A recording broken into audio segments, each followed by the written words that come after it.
Good morning, everybody.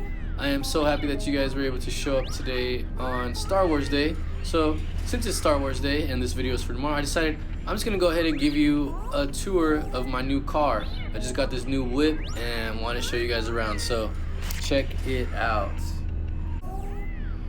Yes, that is right. I am in my Millennium Falcon. So, some little old-fashioned Star Wars chess, if you guys remember. This is where I usually do my Zoom sessions when I'm in space. Sorry, my little friend. There's BB-8. What's up, BB-8? Where's my coffee? Go get my coffee, buddy. And R2-D2. He just is like you guys. Just likes to have staring punches. Doesn't really know what's going on. He's actually projecting me. But look at BB-8. He just takes laps all day. Say hi, BB-8. Okay, maybe not. See you later, buddy. But yeah, so this is my new whip. Just wanted to show you guys around my new Millennium Falcon 2000. Hopefully you guys enjoy it. Anywho, just wanted to show you guys my new whip, but now I'm gonna go ahead and come back down to earth with you humans so I can go ahead and teach you guys the lesson for today. So I'll see you guys in a bit.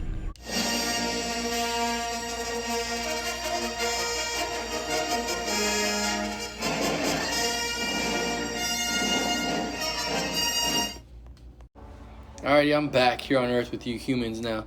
So, as a quick review, yesterday we talked about the Aztec society and how it was broken down into different divisions. And within these divisions, there were little towns called capulis. And this is like little towns or villages where their families stuck together and they had their little town like that. But everyone had to follow the direction of the king. So we talked about the kings and the nobles, how they lived luxurious lives. The king really didn't do much because he had everyone working for him. And they thought he was a god, so they treated him like a god. We talked about the priests and the warriors, how the priests were the ones leading all these religious ceremonies, conducting the sacrifices, everything like that. The warriors were the ones conquering people, bringing in new people to be sacrificed to for the king or for the gods. We talked about the merchants and the artisans and how they were the creators, the traders, and they're the ones that brought all goods from all over Mesoamerica to Tenochtitlan for the markets. Then we also talked about the majority of the people who were farmers and slaves. Alright, it was also really cool to see you guys' artwork yesterday designing the warrior outfit. Congratulations once again, Sophie, for creating that cool lizard costume. But anywho, let's go ahead and review the questions so we can get into today's content. Alright, so number one, what was the difference between a merchant and an artisan? The difference was artisans actually made the goods, whereas the merchants bought and they sold the goods. So they were like the ones that were selling and trading goods, and the artisans were the ones that actually made the goods. Alright, number two, what was a capuli? So capuli was pretty much, it was like a little town or a community of Aztec families that shared land, schools, and a temple, and they had their own leader. But remember, they all had to follow the king's rule. And number three, which role would you want to play in the Aztec society? A lot of you guys said you would want to be warriors, so you can go out there because they were highly respected and valued. Some of you guys said you would want to be the king because you just want to live in luxury all day. And then some of you guys said you would also want to be artisans because you guys like making things like arts and crafts. So that's kind of like what you would be. That's really cool. Not too many of you guys said you wanted to be farms or slaves, which was a great idea. So thank you guys for sharing your answers with me. Today, we are going to talk about the Aztec religion, and we're also going to talk about some of their advancements and achievements in science, art, and literature. So let's go ahead and get into that content now. So the Aztecs religion. The Aztecs believed that gods ruled all part of their lives, which we know. So the gods' powers could be seen in nature, such as in the trees or in the storms, and in great people, such as their kings or like their ancestors. They also believed their ancestors became gods. Like other Mesoamericans, the Aztecs tried to please their gods. They believed that sacrifice was necessary to keep their gods strong and their world safe. And we know the favorite choice of sacrifice was blood. So Aztecs, they made their greatest number of sacrifices to the god of war, which is called, I don't know how to say it, but I'll try it. Huitzilopochtli. I don't know. That word with the H. Huitzilopochtli. And it was the god, and also the rain god, which was Tlaloc. Alright, so they wanted to make sure that war was good, because if they could win wars, they had more people to sacrifice and more slaves to work. And they wanted the rain god because they needed these gods for for crops. So they believed that these gods made the sun rise every day, they made the rainfall, and without them, crops would die and they would have no food. So most of the sacrifices were made to these two gods. To prevent this, Aztec priests led bloody ceremonies at the top of great temples in Tenochtitlan. And these priests, they cut themselves to give blood to the gods. Other times, they would sacrifice victims from war or warriors, and pretty much if they were captured in battle, their sacrifice was to give the gods human hearts, to give them blood, and so this is what happened. They would go to the top of the pyramid, chop off the head, rip the heart out, and donate it to the gods. They were doing this brutally. It was crazy. Aztecs, they actually sacrificed as many as 10,000 victims every single year for religious ceremonies. That's ridiculous. That's so many people getting killed a year and sacrificed to these gods. And remember, it was brutal, bloody, but they believed this is what kept the gods happy. So 10,000 people a year, crazy. The Aztecs also valued learning and art. Aztec scientific achievements, artistic traditions, and language contributed to a lot of their culture. You guys are all pretty much familiar to see that picture right there of the Aztec circle, but that is actually the calendar. So the Aztecs, they made several advances in science. Many of these accomplishments were accomplished by building and achievements of the people that they conquered. So remember, if you were conquered, you became a slave and you built a lot of these things. So a lot of the things that were built for the Aztecs, these people weren't even Aztec. They were just people that they got captured. So the Aztec system of tribute and their large network of trading allowed them to learn skills from all people from all over the empire. So remember, the Aztecs didn't really have much, but everything they had came from other parts. So for example, they learned how to build their floating chinapas from their neighboring tribes. The Aztecs also studied astronomy, and they created a calendar much like the Mayan one. And this calendar helped the Aztec choose the best days for ceremonies, best days for battles, the best day for planting and harvesting crops. And the Aztecs also knew many different uses of plants. Okay, so right there, that is a calendar that they had. That was the Aztec calendar. And one thing that they knew when they studied these plants and stuff, they actually knew more than 100 plants that could be used as medicine. So maybe some of you guys, you have grandparents or parents that give you all these herbal remedies, and they could be from the Aztec Empire or some things that were passed on from generation to generation.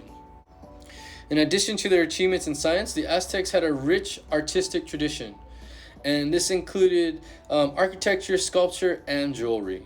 So both architecture and sculpture, they used a lot of stones. These workers, they built bridges, they built canals, they built causeways, and all this stuff was built out of stone. Carpenters, like we talked about, they would cut the stones and they would build these huge pyramids, huge stone temples, and a lot of these things still stand today in Tenochtitlan or in Mexico City. And remember, they used a lot of these rollers to transport all these heavy rocks. Talented Aztec artisans, they also used turquoise for mosaics, and they decorated knives handles and masks, as you see there. So that's all turquoise that they used. As you know, Aztecs love turquoise. You can see it in their jewelry to this day. A lot of the native Aztec jewelry has turquoise in it. So talented Aztec artists use these turquoise to decorate things. The artisans also used gold and colorful feathers to make jewelry. The Aztec women wove cloth and cotton and other fibers to make clothes. And pretty much a lot of these things were made by the artisans. And you guys are very familiar with Aztec art and tradition. One of the last achievements they had came in writing and in literature. The Aztecs, they had this really complex writing system. Remember, it was kind of like hieroglyphics where they had a lot of symbols. So they kept records of historical records in books, and they put their history on different pages. Another name for that they called it was a codex. So that's an actual Aztec codex, and that was like their history book. So what they did was they would put their history, and these books were made out of like trees or animal skins. Okay. So in addition to their writing, Aztecs, they did a lot of things with oral tradition. They passed down a lot of speeches, a lot of stories, a lot of riddles, and they passed them down through stories, and this is how people learned. So Aztecs, they actually valued speeches and riddles. One of the popular Aztec riddles was when the Spanish people arrived. This is what they wrote about. It says, "What is a little blue-green jar filled with popcorn?" Someone is sure to guess our riddle. It is the sky. That makes no sense, but that was the riddle. What is a mountainside that has spring of water in it? It's our nose. So how are these riddles? I don't know, but you guys are going to have a chance to create your own crazy riddle. But these are riddles that they created and they passed them down from generation to generation. So if you knew the answers to the riddles, it showed that you paid attention in school. Just like when you get questions. If you can answer the questions correctly, it shows that you're paying attention in class. Same thing with the Aztecs. They gave all these riddles to make sure people understood what they were talking about. So stories about ancestors and gods formed another part of Aztec oral tradition. These Aztecs told the stories to their children, passing them down from generation to generation. But after the Spanish conquered the Aztec Empire, a lot of these stories began to become written down. So much of what we know about the Aztecs have been learned from these written stories or learned from the Codex. So as a review, we talked about Aztec religion, how they would donate or they would sacrifice things to the two gods, the god of rain and the god of war. They killed up to as many as 10,000 people every single year for sacrifices, which is a ridiculous amount of numbers. We talked about their scientific achievement, how they learned a lot from other people that they conquered. We talked about the calendar that they created, the love for astronomy. We talked about their artwork, how they used a lot of mosaics, they used turquoise, they made gold jewelry. We also talked about their writing system, how it was really complex, but they kept all their historical records in a codex.